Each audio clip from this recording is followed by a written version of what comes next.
Hey guys, and welcome back.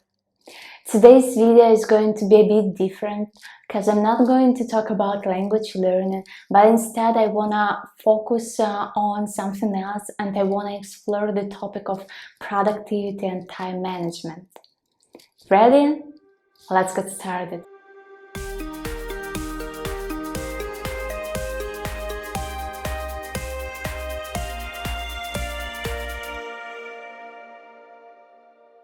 So, if you're familiar with socionics, then you know that there are various types of personality or sociotypes, and they result in different ways of perceiving, processing, and producing information.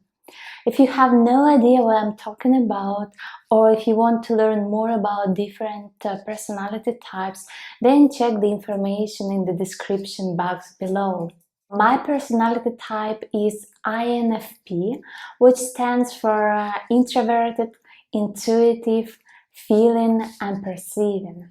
In short, it indicates a person who is energized by time alone, who focused on ideas and concepts rather than facts and details, who makes decisions based on feelings and values, and who prefers to be spontaneous and flexible rather than planned and organized. Let me also mention some other characteristics. So I usually have mood swings. I don't like working on one task for a long time, and I prefer switching between tasks. I also can't work routinely for a long period of time, and I easily get excited about new ideas, and once I do, I can work very hard for a long time, but when I lose interest, I just can't continue working on this task. If you recognize yourself in this description, then we may have the same or a similar personality types, and to know for sure, check the link in the description below. So, before I discovered socionics and personality types, I thought something was wrong with me. I thought I had to perform the same way my colleagues did. I thought I had to be as organized and as productive as my co-workers or friends were, and I thought that I had to plan everything, as it seemed that everyone around me did that. And so for some time I ignored my true nature, and I was experimenting with different time management techniques and tools to be more organized and productive. And here's what I did when I was trying different planning, scheduling, and time management techniques and tools. So I prepared consistent plans of actions, and I wrote daily, weekly, and monthly plans and to-do lists using various paper and digital planners. So I planned ahead, scheduled what I was going to do and when I was going to do it, and I expected maximum productivity. Then I tracked and analyzed my tasks and performance, and I tried to make it more efficient. Well, I think planning is good, and I mean, it helped me a lot to be more organized.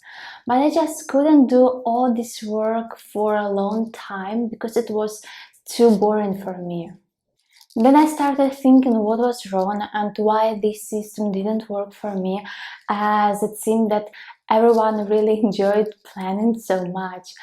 And I came to a conclusion that instead of preparing these detailed daily or weekly plans, I should have planned things taking into account the time when I was more efficient or productive. And I should have paid more attention to the end of my efficiency peak. I should have tried to notice when I start losing interest in a particular task and switch to something else. Anyway, today I still don't have this perfect time management method, but I found some things that work really well for me. And here's what I'm doing today. So I stopped making these detailed daily and weekly plans, as it's very difficult to stick to them and accomplish all the tasks in the right order. Instead, I just choose 1, 2 or 3 most important tasks I need to do. And then I also have around 50% of my time free. I also try to have a flexible timetable when possible and make frequent plan changes. Also, when planning my day, I try to take into account my mood swings and efficiency peaks. For example, I know that I'm more productive in the morning, so I do some creative tasks until 1 p.m. And then if I have to do some boring routine tasks, I usually prefer doing them in the evening when I feel tired or during a period of apathy.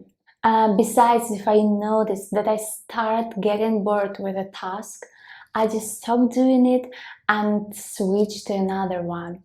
I also stopped making these endless to-do lists as they caused a lot of stress, and I have only one to-do list now, and I call it a procrastination list. So I let myself procrastinate when I feel like that, and I try to procrastinate actively. So what I mean is that when I don't feel like doing any tasks, I just take my procrastination to-do list and do some things that I have there. For example, I pay bills, I buy books, I search for some information on the internet, or maybe I read some articles that I wanted to read for a long time. Anyway, I know that this is not a perfect system, but I mean, I noticed that in order to be more productive and organized, I just need to have more freedom. I need to have more flexibility, and I need to have more free time for doing different tasks. Because when I have this freedom, I can switch from one task to another one, and I don't get bored. And I know that in the end, I'll finish most of my tasks. Besides, this flexible timetable doesn't cause me much stress, so I feel more calm and more focused. Anyway, I'm still working on my time management system, and if you have any interesting suggestions, then leave them in the comments below. I'll be glad to read them. Thanks for watching this video. I hope it helped you, and maybe you'll see that you don't really have to make these detailed plans and write everything down, then tick the tasks as soon as you do them, then reflect on your performance and so on. I mean, if you've tried it and it doesn't work for you, then you have to keep looking for something else. Thanks for watching this video. I hope you enjoyed it, and I see you next Tuesday. Bye!